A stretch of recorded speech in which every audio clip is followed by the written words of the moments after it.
Jangan sampai mereka juga memberikan kesan bahwa ini main-main gitu, ini balas dendam gitu. Ini jangan-jangan permainan politik. Iya. Atau kalau meminjam judul lagunya Lesti Kejora, Pasau Ungu dan Nazar, ada udang di balik batu, di balik kasus. Yang pasti kita harapkan bahwa kejaksaan akan bertindak cepat ya. Betul.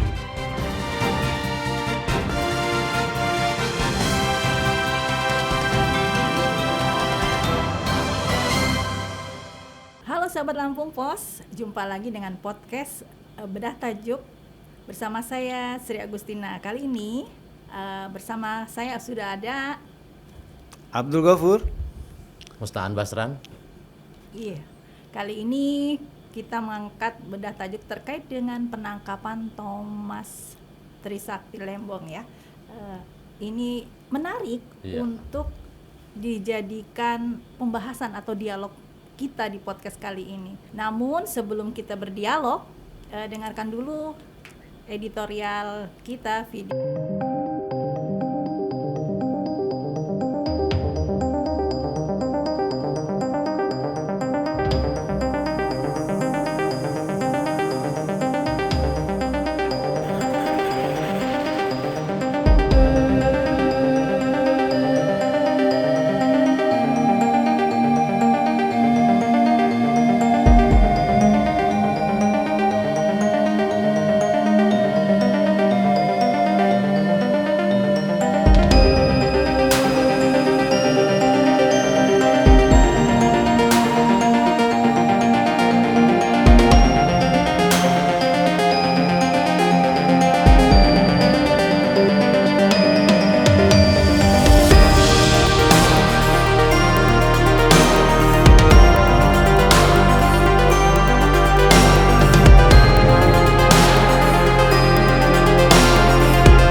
bertindak tanpa tebang pilih dan menunjukkan bukti-bukti yang sahih sebelum mengkategorikan sebuah kebijakan pejabat publik sebagai tindak pidana. Patut kita tegaskan bahwa transparansi dan keadilan adalah kunci utama untuk menyelesaikan kasus ini dengan tuntas dan tanpa memunculkan prasangka. Masyarakat tidak akan berhenti bertanya hingga kebenaran di balik kasus ini terang benderang terungkap. Penegakan hukum mutlak harus objektif tanpa kecenderungan atau motif tersembunyi adalah tuntutan yang mendasar demi membangun kepercayaan masyarakat terhadap sistem hukum di Indonesia yang adil dan beradab.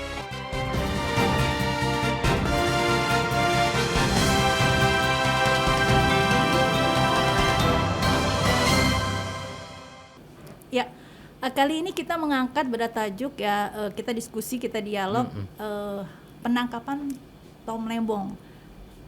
Kasusnya ini kasus korupsi.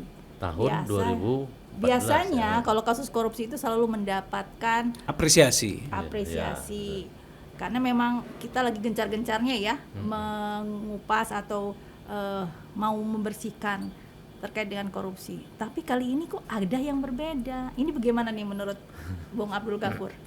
Ya, ini memang fenomena yang cukup unik. Biasanya kalau ada pengungkapan kasus korupsi, respon publik itu cukup positif. Apalagi kalau misalnya terjadi operasi tangkap tangan ya, terhadap APK itu kecenderungannya positif lah, mengapresiasi bahwa ini merupakan bagian dari perjuangan negeri ini untuk memberantas korupsi. Tetapi dalam kasus Tom Lembong itu yang terjadi itu justru sebaliknya. Ya, berbagai macam diskusi, talkshow itu sebagian besar itu kalau kita coba analisa mungkin ya statementnya lebih banyak ke negatifnya ya. Ada apa gitu ya Tapi sepertinya memang ada beberapa alasan ya orang menyangka ini. Yang pertama adalah yang menangkap kejaksaan. Kita udah ketahui kejaksaan itu Seperti bagian dari rezim ya. Biasanya kan gitu orang menyangka. Kecuali kalau KPK orang masih ada lah rasa-rasa independensinya gitu. Cuman ini satu yang menangkap kejaksaan, kedua kasusnya lama, 2014. 2015. Dia yang sudah berganti-ganti Menteri Perdagangan, tiba-tiba dia yang kena, yang gitu ya. Kemudian yang ketiga adalah ini mulai rezim baru, jadi orang mulai menyangka-nyangka, makanya ada beberapa pihak yang pasti pro kontra ya, ada yang mendukung, ada yang kontroversi dengan mengkritisinya kan? Iya, respon dari Komisi 3, Ketua Komisi 3 Habibur Rahman juga cukup cepat dan sangat responsif ya, di mana Komisi 3 juga meminta kejaksaan untuk membuka kasus ini secara detail dan terang benderang. Kalau tidak, itu tadi persepsi publik yang muncul itu adalah ini jangan-jangan permainan politik, atau kalau meminjam judul lagunya Lesti Kejora, Pasau Ungu dan Nazar, ada udang di balik batu, di balik kasus Tom Lembong ini gitu. Karena memang apa yang diungkapkan kejaksaan itu cukup memancing tanda tanya besar. Di mana jaksa menyangkakan Tom Lembong terlibat kasus korupsi itu karena kebijakan impor gulanya. Nah, kebijakan itu dianggap salah. Kenapa? Karena pada tahun 2015 itu kita mengalami surplus gula. Betul. Dan ini kan yang terjadi adalah seolah-olah kriminalisasi kebijakan. Pertanyaannya adalah apakah kebijakan dari pejabat publik, kalaupun itu merugikan negara, itu bisa menjadi dasar perbuatan yang melawan anehnya, hukum. Yang anehnya, ini Tom Lembong ini kan menjalankan kebijakan pasti dari atasnya, dari atasnya kan, presiden kan gitu ya. Dia menjalankan kebijakan. Kali itu masih Jokowi ya? Ya, kali itu masih Jokowi ya pada saat itu ya. Itu dia mengimpor gula itu atas kebijakan dari presiden bahwa kita akan mengadakan impor gula. Apakah tidak tahu gitu pemerintah pada saat itu kita surplus gula seperti itu kan gitu. Kemudian ini memang sudah tercium di beberapa menteri setelahnya bahwa ada kuasa kusuk orang-orang dalam tanda kutip orang-orang yang pandai yang tahu tentang gula ini bahwa setiap menteri itu melakukan hal ini gitu loh. Tapi mengapa yang jadi pertanyaan orang ini disangka adalah hal politis adalah mengapa hanya Tom Lembong? Apakah memang ini hanya permulaan yang akan berteret ke menteri setelahnya atau seperti apa ya kita lihat nanti. Iya, kan karena gitu. memang sebetulnya ada 3 menteri ya di dalam Iya. kurun waktu itu yang melakukan impor gula. Betul. Tidak hanya kalau penemuan BPK terakhir ya, Iya. bahwa ternyata tidak hanya gula ya, tapi beberapa komoditas Betul. lainnya seperti beras, kemudian sapi, daging sapi itu memang ada temuan. Kalau melihat dari kebijakan yang dijerat kepada Tom Lembong, itu memang ada sangkaan seperti itu juga.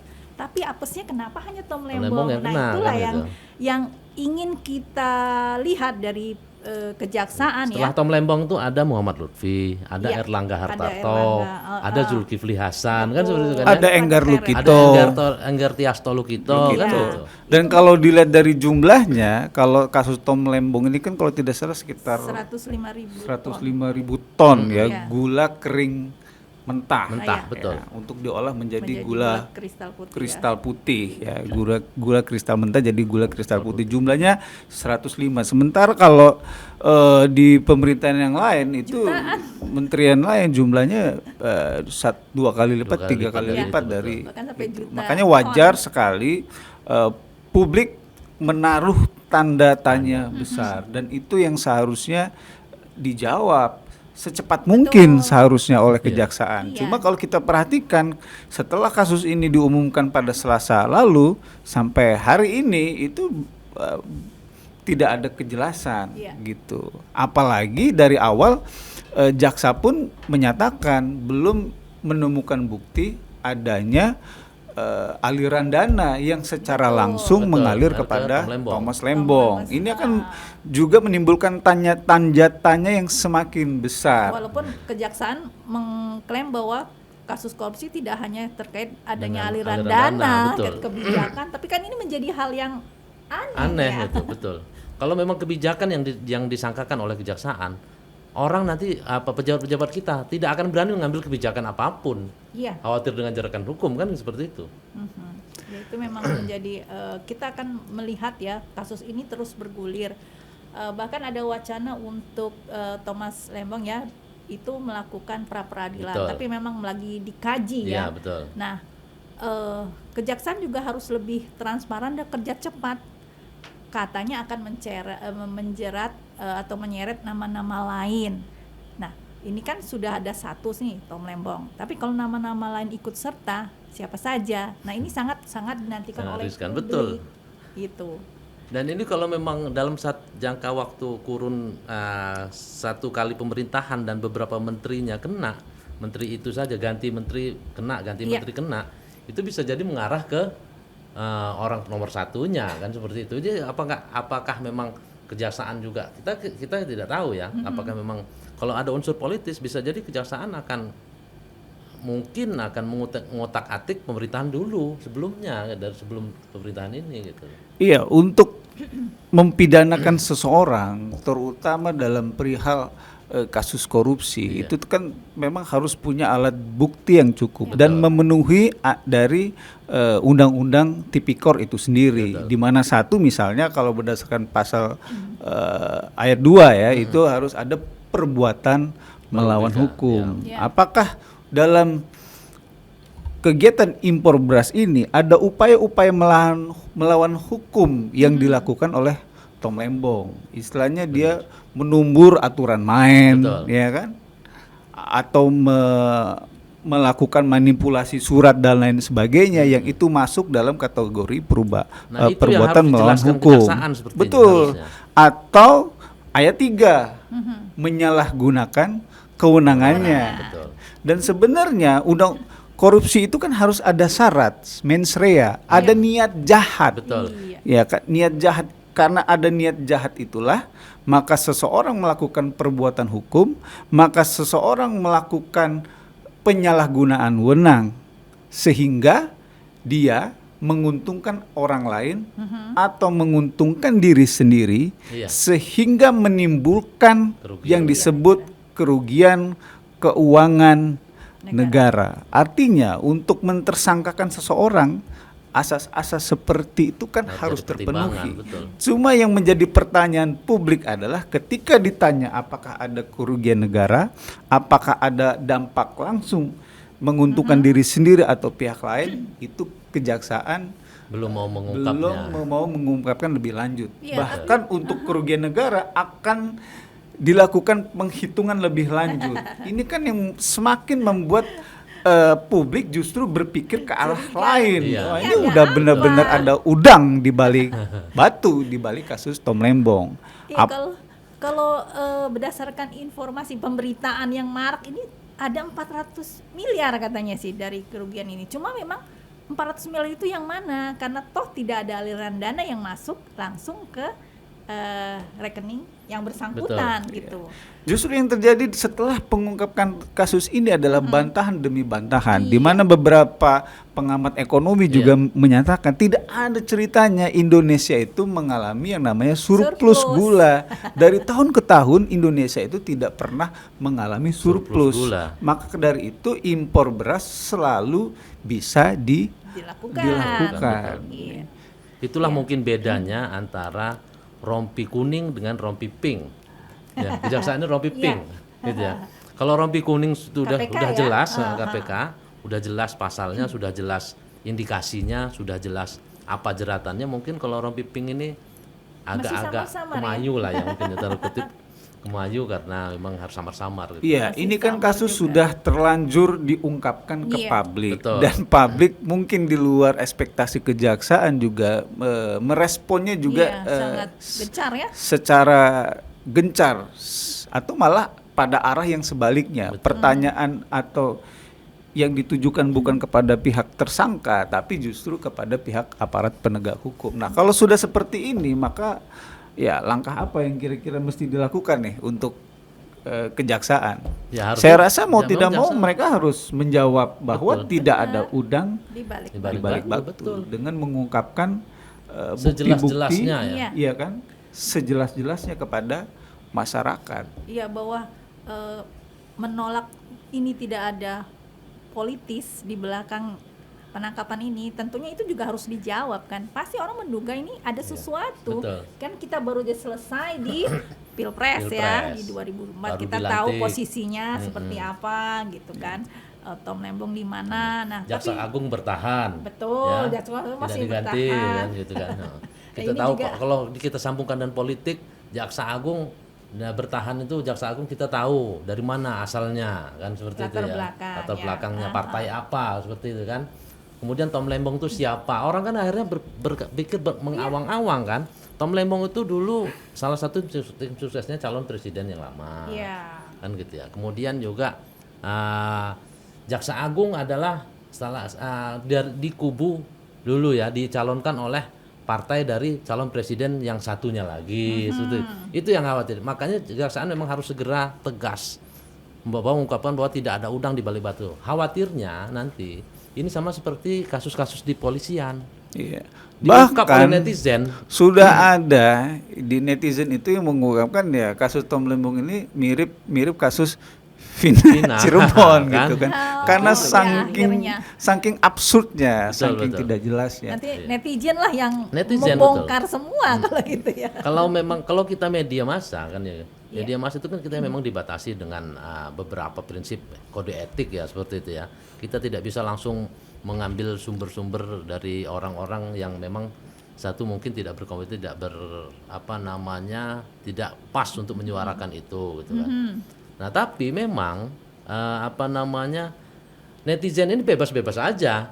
Artinya bisa Iya. jadi nanti mereka yang semakin Gencar ya, Gencar, betul. mengupas ya. Tapi kita juga harapannya juga ya, kejaksaan harus bisa membuktikan mereka sudah melakukan penangkapan nih, sudah menjadikan tersangka, sudah menahan untuk 20 hari ke depan ya, ya Thomas Lembong. Nah ini juga harus mereka harus gerak cepat kalau memang kemarin sih pelimpan yang inilah menutupi jawaban inilah, kemudian bagaimana tentang kebijakan segala macam, kemudian akan menyeret nama lain, Iya, betul. kemudian ada 8 perusahaan ya, yang perusahaan pengimpor itu akan juga diseret. Nah ini harus segera dibuktikan gitu, harus gerak cepat, jangan sampai nanti tadi jadi gorengannya netizen ya, gitu kan. gitu. Ya namanya proses hukum pasti itu ada ujungnya. Betul. Iya. Ya kan, apakah nanti ujungnya itu di pra-peradilan, bisa Betul. saja kan Tom Lembong melalui kuasa hukumnya akan mengajukan Betul. pra-peradilan. Betul. Kalau kita Lagi lihat dikaji dari itu ya. beberapa testimoni atau statement dari kuasa hukum di beberapa talk show semalam, itu memang kemungkinan besar itu Melakukan pertimbangannya adalah untuk melakukan pra-peradilan ya, Iya. karena ada beberapa hal, poin-poin yang dianggap janggal dari penetapan kasus Tom Lembong. Itu bisa jadi ujung kalau ternyata misalnya alat bukti yang dimiliki kejaksaan itu tidak cukup kuat untuk menaikkan status Tom Lembong menjadi tersangka, maka ya dengan sendirinya ujung dari kasus ini adalah pembatalan status tersangka dari Tom Lembong. Betul. Kalau toh misalnya pra-peradilan ternyata dimenangkan oleh kejaksaan, ya kasus akan terus berlanjut kan sampai ke Betul. pengadilan. Pengadilanlah yang nanti akan menentukan menentukan gitu apa yang diajukan oleh kejaksaan itu ini bisa dikategorikan sebagai perbuatan melawan hukum, sebagai tindak pidana korupsi.